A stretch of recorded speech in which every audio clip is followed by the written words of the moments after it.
അയ്യോ വണക്കം. നമ്മുടെ രാജ്യത്ത് ഏതെങ്കിലും ഒരു പ്രതിഷേധം ഉണ്ടാകാനായിട്ട് കാത്തിരിക്കുകയാണ് കുറേ ടീമുകൾ ആ പ്രതിഷേധത്തിൽ ഓടിക്കയറാനായിട്ട്. എന്തായിരുന്നു നിങ്ങളുടെ ആ പ്രതിഷേധത്തിൻ്റെ മുദ്രാവാക്യം? അത് ആസാദി, ഒരു മാറ്റവും ഇല്ലല്ലേ എന്ന് മാത്രമേ എനിക്ക് ചോദിക്കാനായിട്ടുള്ളൂ. എന്ത് പ്രതിഷേധം എടുത്താലും ഉടനെ ആസാദി, പിന്നെ കുറേ ടുക്കടേ ഗ്യാങ്, ഇവന്മാരൊക്കെയാണ് അതിനകത്ത് വന്ന് കൈ കൊടുക്കുന്നത് എന്നുള്ളതാണ് പ്രധാനപ്പെട്ട കാര്യം. പണ്ടൊക്കെ നമ്മുടെ നാട്ടിൽ നിന്ന് ബിന്ദു അമ്മണി എല്ലാ പ്രതിഷേധത്തിനൊക്കെ പോകുമായിരുന്നു. പക്ഷേ ഇപ്പോൾ അമ്മച്ചി ഒരിടത്തും കാണാനില്ല. എന്താണെന്ന് എനിക്ക് അറിഞ്ഞൂടെ. ഇനി ഭരണം മാറിയതുകൊണ്ടാണോ കേരളത്തിൽ അതിൽ വിഷമിച്ചിരിക്കുകയാണോ എന്ന് അറിഞ്ഞൂടെ. ഇപ്പോൾ രഞ്ജിനി ഹരിദാസാണ് പ്രതിഷേധത്തിന് പോകുന്നത് എന്നുള്ളതാണ് നമുക്ക് കാണാനായിട്ട് സാധിക്കുന്ന ഒരു കാര്യമെന്ന് പറയുന്നത്. എന്തായിരുന്നാലും നമ്മുടെ ഈ പ്രതിഷേധം വരുമ്പോൾ നമുക്കറിയാം, ഇന്ത്യയുടെ പ്രധാനമന്ത്രിയായിട്ട് നരേന്ദ്രമോദി വന്നപ്പോൾ അദ്ദേഹം കൊണ്ടുവന്ന പല നയങ്ങളും നമ്മുടെ രാജ്യത്തെ ജനങ്ങൾ എന്താണ് നരേന്ദ്രമോദിക്ക് വോട്ട് കൊടുത്തത് അങ്ങേര് പ്രകടന പത്രികയിലൂടെ എല്ലാം വിളിച്ച് പറയുന്ന ഒരു മനുഷ്യനാണ് അദ്ദേഹം. പ്രകടന പത്രികയിൽ സാധാരണ പൊളിറ്റീഷ്യന്മാരെ പോലെയല്ല, അതായത് സാധാരണ രാഷ്ട്രീയക്കാർ പ്രകടന പത്രികയിൽ എഴുതിയിരിക്കുന്നതൊന്നും പാലിക്കില്ല. മോദി പ്രകടന പത്രികയിൽ എഴുതിയിരിക്കുന്നതെല്ലാം അതുപോലെ പാലിക്കുകയും ചെയ്യും. ഇതാണ് കാര്യമെന്ന് പറയുന്നത്. അതുകൊണ്ടാണ് നമ്മുടെ നാട്ടിൽ നിങ്ങളുടെ പ്രകടന പത്രികയിൽ ഇങ്ങനെ പറഞ്ഞിട്ടുണ്ടല്ലോ, ഇത് നടത്തിയില്ലല്ലോ എന്ന് മാധ്യമങ്ങൾ ഈ ചർച്ചയിലേക്ക് പല രാഷ്ട്രീയ നേതാക്കന്മാരോടും ചോദിക്കുന്നത്. മോദി അങ്ങനെയല്ല. മോദി ജനങ്ങളോട് ചോദിക്കും, പ്രകടന പത്രികയിലൂടെ പറയും അയോധ്യയിൽ ഞാൻ രാമക്ഷേത്രം പണിയും കേട്ടോ. ഓ പണിതോ എന്ന് ജനങ്ങൾ പറഞ്ഞിട്ടാണ് അങ്ങനെ വോട്ട് കൊടുത്ത് അവിടെ കയറ്റി ഇരുത്തിയിരിക്കുന്നത്. അപ്പോൾ ആ ജനങ്ങൾ ആരായി? മണ്ടന്മാരി, ഇല്ലിറ്ററേറ്റ് പീപ്പിൾ എന്നാണ് നമ്മുടെ പ്രബുദ്ധരായിട്ടുള്ള കേരളത്തിലെ കമ്മിയും കൊങ്ങിയും സുഡാപ്പിയൊക്കെ വിളിക്കുന്നത്. അദ്ദേഹം പറയും പൗരത്വ നിയമ ഭേദഗതി ഞാൻ നടപ്പാക്കിക്കോ എന്ന് പറഞ്ഞാണ് വോട്ട് കൊടുക്കുന്നത്. പ്രകടന പത്രികയിൽ എഴുതി വെച്ചിട്ടുണ്ട് ബംഗ്ലാദേശികളെയൊക്കെ അടിച്ച് പുറത്താക്കട്ടെ, ആക്കിക്കോ. പക്ഷെ നമ്മളെ സംബന്ധിച്ച് അവർ അതിഥി തൊഴിലാളികളാണ്.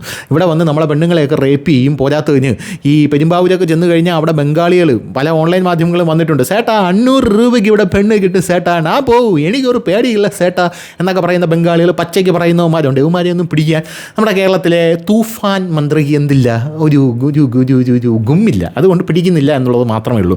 എന്ത് തന്നെയായിരുന്നാലും അപ്പോൾ അങ്ങനെ പല കാര്യങ്ങളും പറഞ്ഞ് അദ്ദേഹം കയറി മുത്തലാഖ് കൊണ്ടുവന്നു. വലിയ എതിർപ്പുണ്ടായി. പക്ഷേ എതിർക്കാൻ പറ്റുമോ? എതിർത്ത് കഴിഞ്ഞാൽ നാണക്കേടല്ല. മോശമല്ലേ?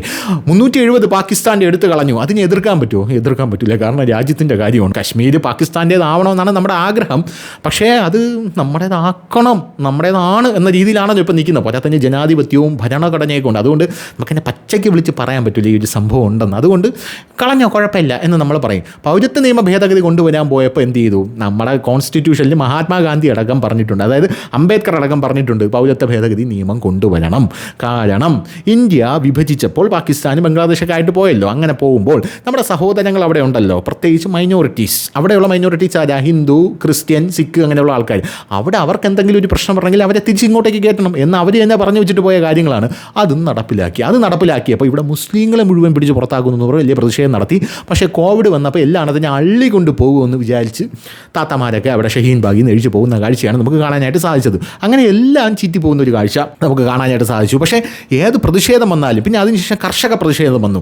അപ്പോൾ ഈ മുത്തലാഖ് ടീമും 370 ടീമും ഈ പൗരത്വ നിയമ ഭേദഗതി ടീമും എല്ലാം എണ്ണം കൂടെ അതിനകത്ത് ചാടിക്കയറി. അതിനകത്തും ആസാദി വിളി തന്നെ. ഇപ്പോൾ CJP പ്രൊട്ടസ്റ്റ് വന്നപ്പോഴും അങ്ങനെ തന്നെയാണ്. എന്തിനാണ് നിങ്ങൾ പ്രൊട്ടസ്റ്റ് നടത്തുന്നത്? അത് ഞങ്ങൾ നീറ്റ് ആസ്പിറൻസിന് വേണ്ടിയാണ് പ്രൊട്ടസ്റ്റ് നടത്തുന്നത്. എന്താണ് നിങ്ങളുടെ മുദ്രാവാക്യം? അത് കശ്മീരിൽ 370 പുനഃസ്ഥാപിക്കുക, പിന്നെ ഉമർ ഖാലിദിന് ജാമ്യം കൊടുക്കുക, പിന്നെ പാകിസ്ഥാന് വെള്ളം കൊടുക്കുക. ഇതൊക്കെയാണ് നമ്മുടെ പ്രതിഷേധത്തിൻ്റെ സംഭവം എന്ന് പറയുന്നത്. നീറ്റിനാണ് നമ്മൾ പ്രതിഷേധം നടത്തുന്നതെന്ന് പറയുന്നു. എനിക്ക് മനസ്സിലാവുന്നില്ല. ഈ പ്രതിഷേധം തുടങ്ങിയപ്പോൾ 1000 കർഷകർ പഞ്ചാബിൽ നിന്ന് ഇങ്ങോട്ടേക്ക് വന്നു. എന്തിനാണ് ഈ പഞ്ചാബിൽ നിന്ന് കർഷകർ വരുന്നതെന്ന് ചോദിച്ചു കഴിഞ്ഞാൽ അവരുടെ ആവശ്യം കേട്ട് അമ്മച്ചിയാണ് ഞാൻ ഞെട്ടിപ്പോയി, കിടുങ്ങിപ്പോയി ഞാൻ. അവരുടെ ആവശ്യം അമേരിക്കയുമായിട്ടുള്ള FTA കരാറ് നടത്താൻ പാടില്ല. അത് നടത്തിയില്ലല്ലോ. അല്ല, അത് പാടില്ല, അത് പറയാനാണ് ഞങ്ങൾ വന്നത്. അത് നടത്തുന്നില്ലല്ലോ. അത് നടത്തുന്നില്ലേ? ഇല്ല, നടത്തുന്നില്ല എന്നാണ് കേന്ദ്ര സർക്കാർ അവന്മാരോട് പറഞ്ഞത്. നമ്മളോട് ആരോ പറഞ്ഞു അങ്ങനെ ഒരു സംഭവം നടത്തുന്നുണ്ടെന്ന്. അതുകൊണ്ട് ശംഭു അതിർത്തി ഇന്ന് രാവിലെ കേന്ദ്ര സർക്കാർ അടച്ചു. ശംഭു അതിർത്തി അടച്ചപ്പോൾ നമ്മുടെ മാധ്യമങ്ങൾ അറിയാമല്ലോ, ഇതാ കർഷകരെയും തടയാൻ പോവുകയാണ്. അതായത് ഒരു പ്രതിഷേധം ഇവിടെ നടക്കുന്നുണ്ട്, അതിൽ വന്ന് ജോയിൻ ചെയ്യാനായിട്ട് വേറൊരു പ്രതിഷേധം കൊണ്ട് വരികയാണ്. AAP ആണ് പഞ്ചാബ് ഭരിക്കുന്നത്, അവന്മാരാണ് CJP, അവന്മാരാണ് ഇവന്മാർക്ക് ഫണ്ട് ചെയ്യുന്നത്, അവന്മാരാണ് അഭിജിത് ദീപ്കെ AAPയുടെ പ്രവർത്തകനാണ്. അപ്പോൾ അവന്മാരെല്ലാം കൂടെ ഇവിടെ വന്നിട്ടുണ്ട്. ഇനി ധ്രുവ് റാഠിയുടെ ആട്ടം കാണാനിരിക്കണേ ഉള്ളൂ, അത് വേറെ കാര്യം.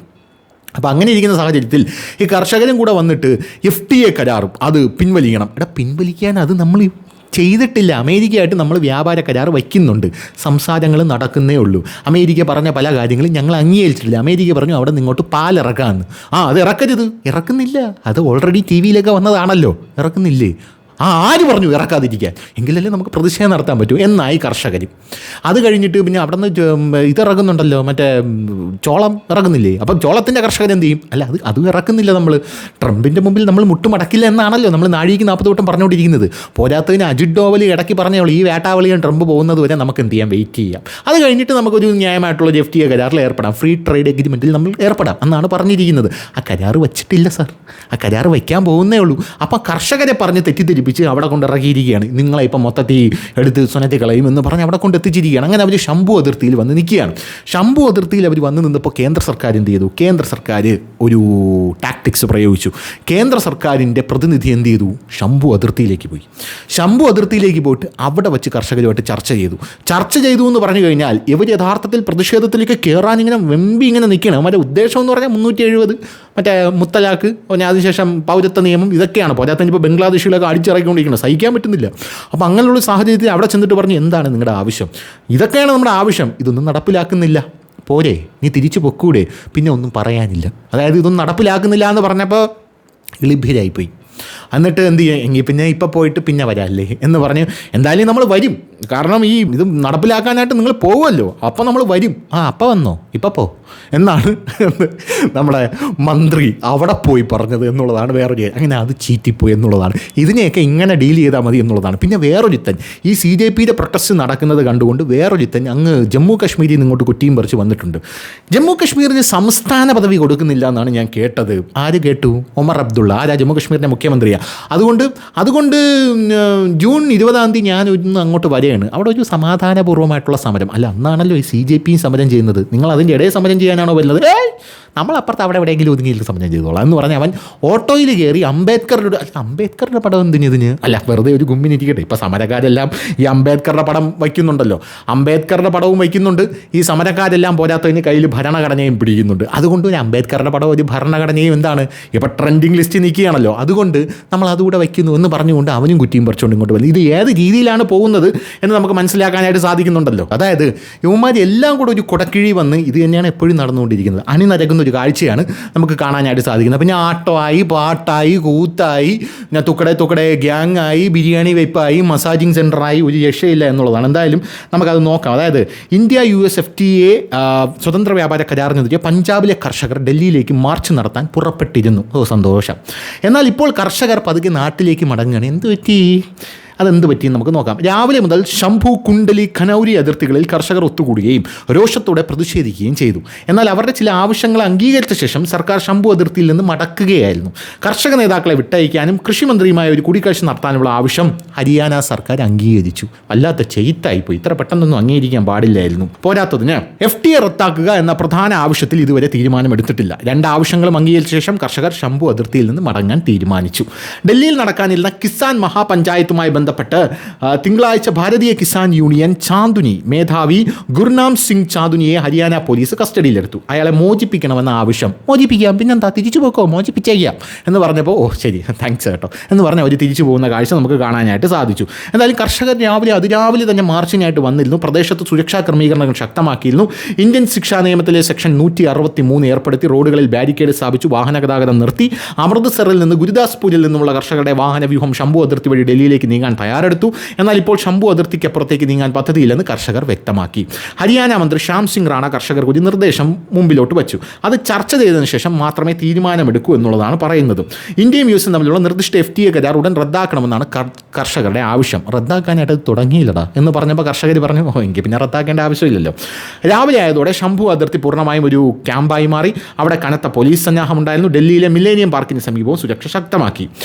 മംഗൾ മിലാൻ യോഗത്തിൽ പ്രധാനമന്ത്രി നരേന്ദ്രമോദി US ഇന്ത്യ സ്വതന്ത്ര വ്യാപാര കരാറിനെക്കുറിച്ച് ഉറപ്പ് നൽകിയിട്ടുണ്ടെന്നും കർഷകരുടെ താൽപ്പര്യങ്ങൾക്ക് മുൻഗണന നൽകുമെന്നും അവർക്കൊരു ദോഷവും സംഭവിക്കില്ലെന്നും പറഞ്ഞതായി കേന്ദ്രമന്ത്രി കിരൺ റിജിജുവും അറിയിച്ചു. എന്തായാലും ഇതോടുകൂടി കർഷകർക്ക് എന്തായി? സന്തോഷമായി എന്നുള്ളതാണ് പ്രധാനപ്പെട്ടത്. നമുക്കറിയാം, ഈ കർഷക സമരം വന്ന ശേഷം ആ കർഷക സമരം നടന്ന സ്ഥലത്ത് BJP ജയിച്ചു. കർഷക സമരത്തിൻ്റെ ഒരു തലവനുണ്ടായിരുന്നു, രാകേഷ് ടിക്കായത്ത്, അവൻ്റെ മണ്ഡലത്തിൽ BJP ജയിച്ചു. കർഷക സമരം ഉണ്ടായ ഹരിയാനയിൽ BJP ജയിച്ചു. കർഷക സമരം കൊടികുത്തിവാണ് ഉത്തർപ്രദേശിൽ BJP ജയിച്ചു. അങ്ങനെ മൊത്തത്തിൽ BJP ജയിക്കുന്ന ഒരു കാഴ്ചയാണ് നമുക്ക് കാണാനായിട്ട് സാധിച്ചത്. പിന്നെ പഞ്ചാബിൽ മാത്രമാണ് BJPക്ക് അടിപതർന്ന് നിൽക്കുന്നത്. പഞ്ചാബിലും BJP വരും. പഞ്ചാബ് എന്ന് പറഞ്ഞു കഴിഞ്ഞാൽ അവിടെ ഒരുപാട് നേരെയാക്കാനുണ്ട്. അതൊരു പെരിയ കഥ. ഒരുപാട് നേരെയാകാൻ പാകിസ്ഥാൻ അതിർത്തിയുമായിട്ട് ചേർന്ന് കിടക്കുന്ന ഒരു സംസ്ഥാനമാണ്.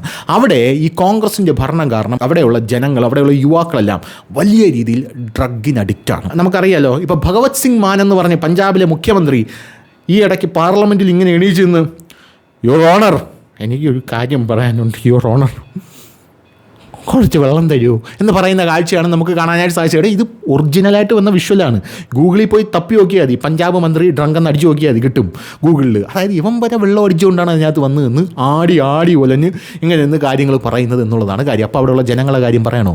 അത് കോൺഗ്രസ് ഭരണത്തിൻ്റെ കീഴിൽ പാകിസ്ഥാനിൽ നിന്നും വ്യാപകമായിട്ട് ഇങ്ങോട്ട് പഞ്ചാബിലേക്ക് ഡ്രഗ് ഒഴുക്കുമായിരുന്നു. അങ്ങനെയാണ് സംഭവിച്ചത്. ദുരന്തർ സിനിമയ്ക്കകത്ത് ഇതൊക്കെ വളരെ ഭംഗിയായിട്ട് കാണിച്ചിട്ടുണ്ട്. ഈ അതിർത്തിയിൽ നിന്ന് എങ്ങനെയാണ് ഒഴുക്കുന്നതും കാര്യങ്ങളും. നമ്മൾ ഓപ്പറേഷൻ സിന്ധുവിൻ്റെ സമയത്തും ഏറ്റവും കൂടുതൽ ഡ്രോണുകൾ നമ്മൾ തകർത്തത് പഞ്ചാബ് അതിർത്തിയിലായിരുന്നു എന്നുള്ളതാണ് മറ്റൊരു പ്രധാനപ്പെട്ട കാര്യം. അവിടെയും എന്തായാലും വരും. ഇതൊന്നും നടപ്പിലാവുന്ന കേസല്ല എന്ന് മനസ്സിലാക്കി പിരിഞ്ഞു പോകണമെന്ന് ഞാൻ പറയുന്നില്ല. ചില ആൾക്കാർ കണ്ടാൽ പഠിക്കും, ചില ആൾക്കാർ കൊണ്ടാലേ പഠിക്കൂ എന്നുള്ളതാണ്. കൊണ്ടുപഠിച്ചു എന്ന് മാത്രമേ പറയാനുള്ളൂ. അപ്പോൾ ശരി കേട്ടോ, ബൈ.